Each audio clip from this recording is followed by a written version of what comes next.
Allahu Akbar, Allahu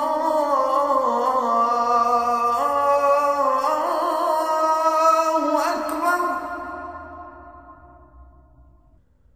Ashhadu an la ilaha illa Allah.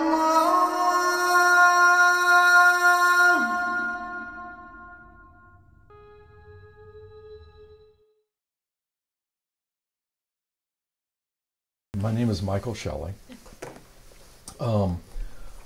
I work at the Lutheran School of Theology here in Chicago. I'm the director of the school's Center of Christian-Muslim Engagement for Peace and Justice.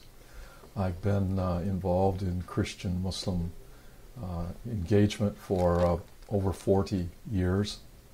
I lived in Egypt for 21 years. That's where I first developed an interest and became involved in Christian-Muslim engagement. I came back to the United States in 2003 and have been at the Lutheran School of Theology since then, and continue to pursue the interest in understanding Islam and being involved in Christian-Muslim relations. Okay. So how do you see a Muslim community is growing in America? I mean, their contribution towards America? Oh, well, it's difficult to know how fast it's growing. I think the statistics are difficult to get hold of, but it's an important community, and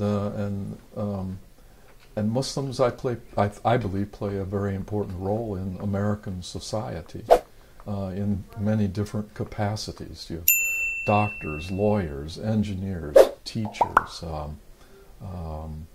laborers, and in those roles, they're like any other Americans. They're contributing to the well-being of the society here. And then I think centers like this play an important role in educating Muslims from childhood through adulthood in their own faith tradition, and in helping them reach out in positive and constructive ways to the larger society around them. So how do you see a Muslim community, I mean, around you? Generally, are they peaceful people, loving people? That's only been my experience.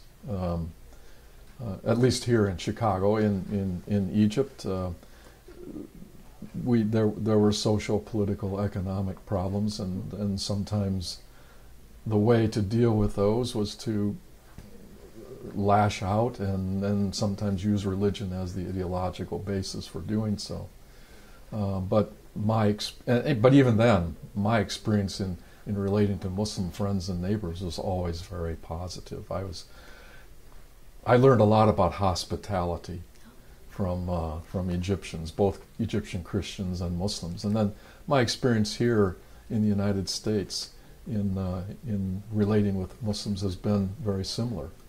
I learned a lot from them about hospitality, what it means to be a decent, respectful friend toward other people.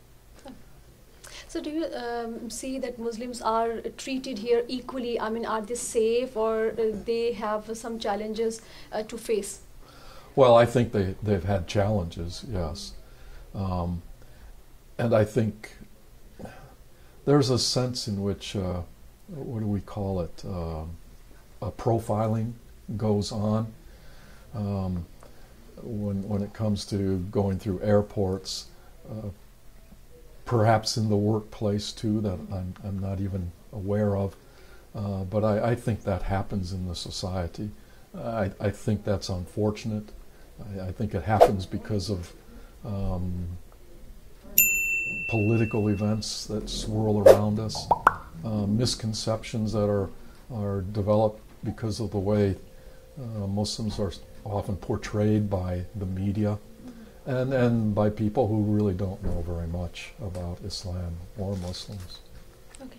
And sir, what about 2016's election? I mean, after the presidential election, Muslims have this misconception in mind that Muslims here in America, they are not living happily here. They are not treated well. I mean, do you agree with this?